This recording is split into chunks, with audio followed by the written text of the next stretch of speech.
माले गनीमत में से पांचवा हिस्सा अल्लाह के रसूल सल्लल्लाहु अलैहि वसल्लम का होता था। अल्लाह के रसूल सल्लल्लाहु अलैहि वसल्लम खूब ज्यादा सखावत करने वाले थे, इतनी ज्यादा सखावत मा कान रसूलुल्लाह सल्लल्लाहु अलैहि वसल्लम अजवदुन नास। अल्लाह के रसूल के बारे में आता है कि अल्लाह के रसूल सबसे ज्यादा सखावत करने वाले थे और सबसे ज्यादा सखावत अल्लाह के रसूल की माह रमजान में होती थी, जब हजरत जिब्रील अल्लाह के रसूल से मुलाकात करते थे। अल्लाह के रसूल के पास जिस सखावत का माल का किसका दूसरे का माल होता था नहीं, खुद अल्लाह के रसूल का होता था। अल्लाह के रसूल की 9 बीवियां, उनके अखराजात, उनकी जरूरियात जिंदगी कौन पूरे करता था? खुद अल्लाह के रसूल सल्लल्लाहु अलैहि वसल्लम करते थे। और माले तय का पूरा हिस्सा मुसलमान अल्लाह के रसूल के लिए हुआ करता था। माले तय और जंग को कहते हैं, जिसमें ना मुसलमानों ने अपने घोड़े दौड़ाए हो, ना जंग की नौबत आई हो, बस सामने वाले दुश्मनान ने डर के मारे इस्लाम के हवाले कर दिया हो, अपनी जमीन जायदाद जो कुछ भी सब हवाले कर दिया हो, वो माले तय कहलाता है। वो पूरा का पूरा माले तय खुद अल्लाह के रसूल सल्लल्लाहु अलैहि वसल्लम का हुआ करता था। ये अलग बात है कि अल्लाह के रसूल अपने पास बचा के नहीं रखते, तब खर्च कर देते। अजवाजे मुताहरात रज़ी अल्लाह अन्हा का नजरिया ये था कि नहीं, बाकी नहीं रखना, सब खर्च कर देते। आज हमें खर्च करना है कि नहीं करना? खर्च करना है, अल्लाह की राह में खर्च करना है। आगे बात आएगी इंशाअल्लाह। ये अल्लाह के रसूल का मामला। आप चलिए सहाबा इकराम की जिंदगी में हजरत अब्दुर्रहमान बिन औफ रज़ी अल्लाह अन्हु मशहूर था, तौहीद को इख्तियार किया, घर वालों ने निकाल दिया, जमीन जायदाद सब छीन ली। उसके बाद हजरत अब्दुर्रहमान बिन औफ मक्का से हिजरत करके मदीना पहुंचे।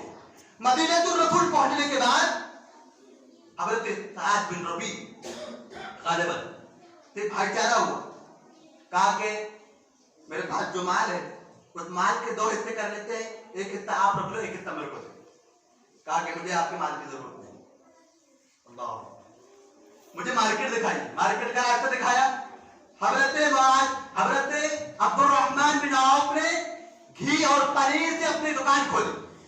उसके बाद ये तिजारत इतना ज्यादा बढ़ गई, अल्लाहु अकबर, इतना ज्यादा अल्लाह ताला ने बरकत अता फरमाया कि आपने निकाह किया, उसी माल से खुद अपना निकाह किया, अपने पैसों से अपना निकाह किया। अल्लाह के रसूल को नहीं मालूम कि हजरत मुआज का हजरत अब्दुर्रहमान बिन औफ का निकाह हो गया। जल्दी देखी, कहा शादी कर लिया, कहा अल्लाह के रसूल सल्लल्लाहु अलैहि वसल्लम हमने शादी कर लिया। अल्लाह के रसूल ने फरमाया औली वलो बिशा, वलीमा करो, बच्चे बकरी उकी ना हो। अल्लाहु अकबर, यानी हजरत अब्दुर्रहमान बिन औफ रज़ी अल्लाह अन्हु ने अपने पैरों में खड़े होकर के शादी की। नौजवानों के लिए बड़ा सबक है, बड़ा सबक है हमारे नौजवानों के लिए, है ना। हजरत अब्दुर्रहमान बिन औफ रज़ी अल्लाह अन्हु की दौलत का अंदाजा, उनके जो खर्च और सखावत का अंदाजा वो अलग बात है। जब आग के तरके में जो आपने छोड़ करके गया, जब तकसीम हुआ तो 4 बीवियां थी, हर बीवी को 80,000 दिरहम दिए गए। 80,000 एक बीवी के, 8वां हिस्सा। यहां तक के गैर मनकूला, जिनको नकल नहीं किया जा सकता, यानी इसके अलावा जो है आपकी जो जाए सोने चांदी, सोने के बारे में आता है कि सोना जो होता था अब्दुर्रहमान बिन औफ का छोड़ा हुआ, वो सोना ईंट की शक्ल का होता था। लोगों के दरमियान, उनके अकरबा के दरमियान तकसीम करने के लिए कुल्हाड़ी से उन सोने की ईंटों को काटा गया, यहाँ तक कि काटने वालों के हाथों में आंवले आ चुके थे, आंवले। इसके अलावा हजारों बकरियां, ऊंट और बहुत सारे। ये हजरत Abdurrahman bin of.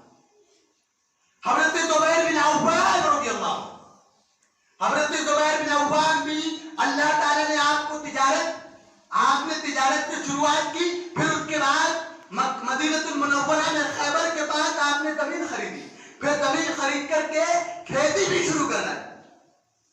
Hazrat Abdurrahman बिन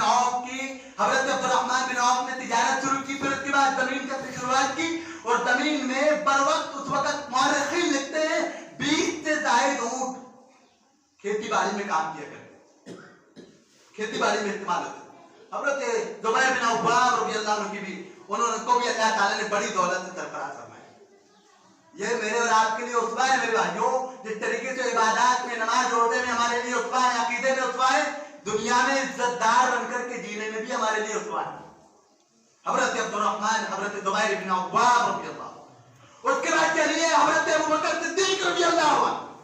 अल्लाह की फजीलत के लिए दलील काफी, मा नफ़अनी मालिन, मुझको किसी के माल ने इतना फायदा नहीं पहुंचाया। किसने कहा?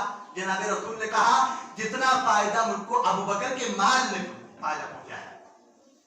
हजरत उमर बिन खत्ताब, हजरत उस्मान गनी, मक्का मदीनतुल मुनव्वरा में पानी पीने की जरूरत पड़ी। हजरत अब्दुर्रहमान बिन औफ, जो यहूदियों ने मुसलमानों को रोका, हजरत उस्मान गनी रज़ियल्लाहु अन्हु ने खरीद करके वक्त कर दिया। मुसलमानों के लिए भी, गैरों के लिए भी। मुसलमान इतने सैराब हुआ करते थे। जंग तबूक के मौके पर हजारों ऊंट आपने जो है जंग तबूक के मौके पर मुसलमानों के लिए वक्त कर दिया। जंग तबूक के मौके पर जो माल आपने पेश किया था, अल्लाह के रसूल ने अपने ओढ़नी में ले लिया और कहा मा दर्रा उस्मान मा अमिल बअद अल-यौम, आज के बाद उस्मान को कोई चीज नुकसान नहीं पहुंचा सकती। उस्मान चाहे जो चाहे करे।